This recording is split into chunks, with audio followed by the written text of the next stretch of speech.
Lu Yo membuka menu tugas. Ding, mengeluarkan misi untuk mendukung murid ketiga Duan Musheng. Pelaksana, Ming Xian. Yuan Er kecil terkejut dan bertanya, Tuan, bukankah hanya Yo Jifeng? Tuan sepertinya sangat menyukainya. Anak ini sebelumnya pernah mencoba membunuh guruku. Aku mengampuni nyawanya agar dia bisa melihat wajah asli sekte Tianjian.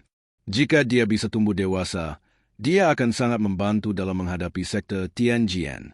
Sekalipun dia tidak bergabung dengan Gunung Jinting, cepat atau lambat dia akan menjadi tidak bisa berdamai dengan sekte Tianjian. Guruku hanya ingin memastikan apakah dia masih hidup. Yuan Er kecil tertawa dan berkata, Guru, dulu Anda hanya menyerang dan menghabisinya dengan satu pedang, tapi sekarang Anda telah menjadi. Kau tahu cara menggunakan otakmu, kan? Xiao Yuan Er menjulurkan lidahnya dan tidak berani menjawab. Lu Yo terkekeh beberapa kali dan berkata, Gadis kecil, gurumu tidak menyalahkanmu. Dengan melakukan ini, dia membunuh 2 burung dengan 1 batu. Yang pertama adalah mendisiplinkan orang yang berbuat jahat, menggunakan kebaikan dan kekerasan untuk memenangkan hati mereka. Kedua, untuk menjaga kekuatan Gunung Jinting. Meskipun para penjahat itu jahat, tanpa mereka, kekuatan Gunung Jinting secara alami akan menurun drastis. Tidak memberi mereka senjata ibarat harimau tanpa taring. Masih terlalu dini untuk membicarakan tentang 10 keluarga paling terkenal. Tuan, haruskah saya mengurus urusan keluarga Qi? Lu Yo berkata dengan tenang, masalah ini tidak sederhana kelihatannya. Alasan aku tidak membiarkan kakak keempatmu menanganinya adalah karena aku takut dia akan menanganinya terlalu kasar. Hal ini terlihat jelas dari hasil insiden sebelumnya. Penanganan situasi oleh Ming Xian hampir seperti parodi Ji Tiandao, yang langsung membunuh para bandit dan menyelamatkan rakyat. Dan hanya itu saja. Adapun penyelidikan terhadap dalang di balik insiden tersebut bahkan lebih asal-asalan. Guru, Yuan Er mohon guru untuk memikirkan solusinya. Yuan Er kecil berlutut dan berkata, lagi pula, tidak ada orang lain yang tersedia di Gunung Jinting kecuali Xiao Yuan Er. Kalau begitu, aku akan pergi ke Anyang sendiri. Ah, Tuan, Anda akan secara pribadi bertindak? Xiao Yuan Er terkejut. Guru telah berada di Gunung Jinting untuk waktu yang sangat lama. Meskipun tidak seorang pun menjelaskan sebabnya, semua orang sama-sama menduga hal itu disebabkan oleh alasan fisik. Aku tidak menyangka dia akan mengambil tindakan secara pribadi karena urusan keluarga Qi. Loyalitas Yuan Er kecil plus 5%. Masalah ini tidak boleh bocor. Juga, tinggalkan surat untuk memberitahu kakak seniormu dan jaga kerahasiaannya. Jika ada hal lain, aku akan mengirimkan surat untuk meneruskan perintah itu. Murid patuh. Alasan mengapa Lu Yo melakukan ini bukan hanya karena ia dapat memberi perintah kepada murid-muridnya dari jarak jauh, tetapi juga karena ia dapat tetap aman dan mendapatkan yang terbaik dari kedua dunia. Jika dia sedikit merapikan penampilannya saat ini, tak seorang pun akan mengenalinya, juga tak seorang pun akan percaya bahwa dia adalah iblis tua dari Gunung Jinting. Lagi pula, dengan Xiao Yuan Er mengikuti kita, itu jauh lebih aman daripada tinggal di Gunung Jinting. By day, cahaya keberuntungan muncul di langit. Sebuah tunggangan cantik berputar-putar di udara sejenak, lalu mendarat perlahan. Tunggangan Tuan telah berubah, kata Yuan Er dengan suara lirih. Lu Yo berkata dengan tenang, naiklah. Ah, murid tidak berani menunggangi tunggangan guru. Tidak apa-apa, duduk saja di depanku. Kita akan sampai di Anyang kurang dari 1 jam lagi, kata Lu Yo ringan. Meskipun para ahli alam pengadilan ilahi memang cepat, mereka masih jauh tertinggal dari mereka yang dilengkapi tunggangan terbang khusus. Terlebih lagi, terbang menghabiskan energi vital, sehingga untuk berlari lebih cepat dari tunggangan terbang, seseorang harus menggunakan kekuatan ilahi yang besar untuk mengejar target sejauh lebih dari 1000 mil. Namun, metode ini menghabiskan lebih banyak energi vital, belum lagi penerapan praktisnya dalam perjalanan sehari-hari. Yuan Er kecil melompat ke Beide dengan gugup. Bulu-bulunya yang lembut dan tanduknya yang tampak bersinar membuat Xiao Yuan Er diam-diam takjub. Ada banyak tingkatan tunggangan, termasuk biasa, istimewa, canggih, unggul, epik, dan legendaris. Bagi sebagian besar praktisi, alangkah hebatnya jika mereka dapat menangkap dan menjinakkan tunggangan legendaris seperti Baize, apalagi menungganginya. Mengenai tunggangan legendaris, ada pepatah di dunia kultivasi. Jika Anda tidak memilikinya saat lahir, Anda tidak akan pernah memilikinya di kehidupan ini. Tentu saja ini hanya candaan, merujuk pada sulitnya mendapatkan tunggangan legendaris. Pegang erat-erat, Lu Yo mengangkat tangan kanannya dan memeluk Xiao Yuan Air. Teriakan Baide bergema di seluruh gunung Jinting. Burung-burung dan binatang buas segera berhamburan. Baide menunggangi awan keberuntungan dan menuju ke Anyang. 1 jam kemudian, Lu Yo perlahan-lahan turun ke Baide di atas kawasan hutan di luar kota Anyang. Yuan Air kecil sangat terkejut hingga dia tidak bisa tenang untuk waktu yang lama setelah mendarat. Kita sudah sampai di Anyang. Lu Yo melihat ke arah kota Anyang dan melompat dari Baide. Tubuhnya pada dasarnya dapat bergerak bebas. Melihat Yuan Air kecil masih linglung, Lu Yo memanggil lagi, Yuan Air. Yuan Air kecil kembali sadar dan berkata, Guru, Guru. Lompat dari Baide. Murid itu tidak bermaksud begitu, hanya saja Baide terlalu tampan. Bagus. Wanita pada dasarnya melihat segala sesuatu dari sudut pandang yang sama. Aku belum pernah melihat tunggangan seindah itu. Kita sudah sampai di Anyang. Agar tidak menarik perhatian, aku akan membawa tungganganku kembali. Lagi pula, pakaian dan auramu cukup unik, jadi mereka perlu sedikit diubah. Meskipun ketenaran Xiao Yuan Air di dunia kultivasi jauh lebih rendah daripada kakak-kakaknya, ia tetaplah seorang tokoh. Karena ia ingin menyelidiki urusan keluarga Qi, ia tentu saja harus menyembunyikan identitasnya. Murid mengerti.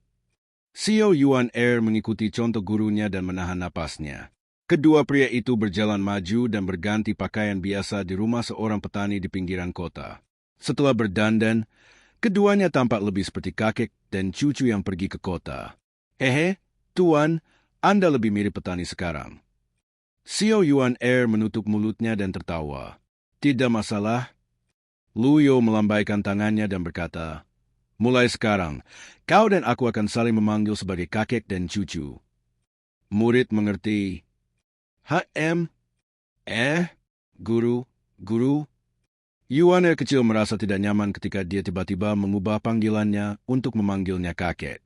Namun tak lama kemudian, semangat bermain Yuan Air kecil kembali dan ia pun cepat beradaptasi, memanggilnya kakek sepanjang waktu. Lu Yo awalnya terdiam. Lagi pula, usianya baru sekitar 27 atau 28 tahun di kehidupan sebelumnya. Disebut seperti itu agak memalukan. Setelah terbiasa, Anda tidak akan merasakannya lagi. Untungnya, saya punya sistem yang dapat membalikkan proses penuaan saya. Kalau tidak, sama saja saya tidak melakukan perjalanan waktu. Memasuki kota Anyang, Lu Yo dan Xiao Yuan Air melihat sekeliling. Jalanan kota Anyang cukup ramai, dengan para pemain sulap, pendongeng, pedagang, dan lain sebagainya. Aku tidak menyangka kota Anyang begitu megah. Seru Lu Yo kagum. Hehe, kakek, ini sungguh menyenangkan.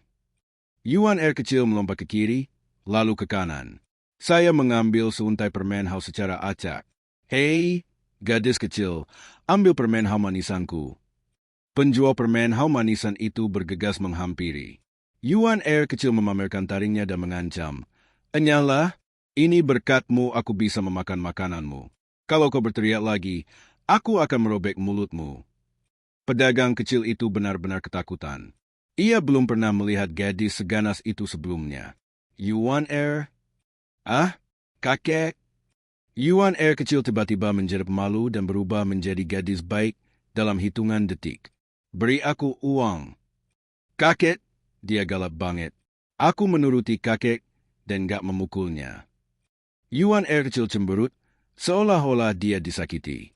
Lu Yo menggelengkan kepala. Para preman ini mungkin sudah terbiasa merampok sehingga mereka bahkan tidak mengerti prinsip dasar dalam melakukan sesuatu. Untungnya, setelah turun gunung, masalah ini terungkap. Ajari aku perlahan-lahan. Jika semua orang mengambil barang sepertimu, siapa lagi yang akan membuat manisan hau? Oh, Xiao Yuan Air tidak punya pilihan selain membayar. Ding, latih Xiao Yuan Air dan dapatkan 100 poin prestasi. Keduanya terus berjalan di sepanjang jalan. Suasana di depan sangat ramai, dengan sekelompok anak muda berkumpul. Lu Yo menunjuk ke arah sekelompok orang dan berkata, "Pergi dan lihatlah. Aku akan segera pergi." Xiao Yuan paling menyukai tempat yang ramai. Dia berlari menghampiri dengan gembira, tetapi kerumunan itu terlalu ramai. Biasanya, Xiao Yuan tidak akan bisa masuk. Yuan kecil menghentakkan kakinya karena marah. Klik, sebuah alur muncul di jalan di bawah kakiku. Minggir. Orang-orang kuat di kedua belah pihak mundur selangkah karena takut ketika mereka melihat postur Xiao Yuan.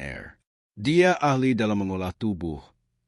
Setidaknya level kelima badi tempering, dan dia melangkah ke dalam lubang dengan kaki telanjang. Ya ampun! Bahkan seorang gadis kecil pun sangat menakjubkan. Kerumunan itu otomatis memberi jalan. Melihat ini, Lu Yo hanya menggelengkan kepalanya sedikit. Emosi anak kecil ini jauh lebih mudah tersinggung daripada saat dia di pegunungan. Tidak heran para penjahat ini selalu ingin meninggalkan Gunung Jinting untuk menjalankan misi mereka. Seberapa bebas dan nyamannya untuk keluar? Setelah kerumunan bubar, permukaan meja menjadi bersih. Ada meja di depan, dengan 3 orang duduk di sana, pedang tergantung di pinggang mereka. Pria berjenggot tipis di tengah melirik Xiao Yuan dan mengangguk setuju, berkata, lumayan, gadis kecil. Maukah kau bergabung dengan sekte kami juga? Apa? Fondasimu sudah kuat? Tendangan yang baru saja kau lakukan memiliki kekuatan penempaan tubuh tingkat kelima. Bagaimana kalau begini? Daftarkan namamu. Mulai hari ini, kau adalah anggota cabang anyang dari Asosiasi Kinglongku, kata pemuda itu. Kapan aku pernah bilang ingin bergabung dengan perkumpulan Kinglong yang sembrono itu? Xiao Yuan merasa bingung. Gadis kecil, kau cukup berani. Beraninya kau menghina masyarakat Kinglong? Yuan kecil berjalan dengan angkuh, menginjak meja, dan dengan bunyi klik, meja itu roboh. Ia berkata, apa itu perkumpulan Kinglong? Apa yang kalian lakukan? Cepat beritahu aku, kakekku menunggu dengan cemas. Dari mana asalmu, gadis kecil liar? Apa kau di sini untuk membuat masalah? Kau bahkan tidak tahu masyarakat Kinglong. Baru saja akan beraksi. Lu Yo mendekat dan berkata, berhenti. Suaranya tidak terlalu dalam, tetapi bercampur sedikit energi dan dapat didengar dengan jelas oleh lawan bicaranya. Menarik, Pak Tua, tingkat ke-7 atau ke-8 dari penempaan tubuh. Pemuda itu menatap Lu Yo dengan rasa ingin tahu. Lu Yo mengabaikannya dan berkata, Yuan kamu bisa meminta asosiasi Anyang Kinglong untuk membantu menyelidiki urusan keluarga Qi. Mata Yuan kecil berbinar dan dia berkata, saya mengerti, kakek. Dia berbalik, senyumnya berubah tajam, dan berkata, kalian, kemarilah. Gadis liar ini mungkin tidak tahu bahwa penyokong Azure Dragon City adalah kultus Netherworld, kan? Apa? Sekte Netherworld? Xiao Yuan tertegun dan menoleh ke arah gurunya. Pemimpin sekte Netherworld, bukankah itu kakak tetua? Murid-murid ingin menerima leluhur sebagai murid mereka. Ini, Yuan kecil merasa gugup dan terus mencuri pandang ke arah gurunya. Takut kalau dia akan marah. Apakah kamu takut? Lu Yo sedikit mengernyit, mengalihkan pandangannya ke arah pria itu, dan berkata, apakah maksudmu penyokong masyarakat Kinglong adalah sekte Netherworld? Itu benar? Kakek, aku rasa kau orang baik. Bergabunglah dengan klub Kinglong kami dan jadilah juru masak. Kau akan mendapatkan makanan dan minuman yang enak, dan klub Kinglong akan melindungimu. Kultus Netherworld dianggap sebagai sekte terbesar di dunia kultivasi saat ini, dengan jumlah anggota melebihi ribuan. Semua sekte yang salah di dunia bergidik ngeri hanya dengan menyebutnya. Kultus ini juga menjadi sasaran kecaman luas. Namun saya tidak menyangka kalau tikus itu tidak takut saat menyeberang jalan, tetapi malah merekrut pasukan di siang bolong. Pak Tua, apakah ini cucumu? Ceka, dia punya potensi yang jauh lebih besar daripada kamu. Dia juga sangat cantik. Tapi, aku bisa minta bantuan kapten dan membiarkan kalian berdua bergabung dengan perkumpulan Kinglong. Pria itu tersenyum licik. Sang guru tidak berbicara. Aku rasa dia marah. Guru berkata bahwa kita tidak bisa membunuh orang dengan sembarangan, tapi dia tidak pernah mengatakan bahwa kita tidak bisa memukul orang.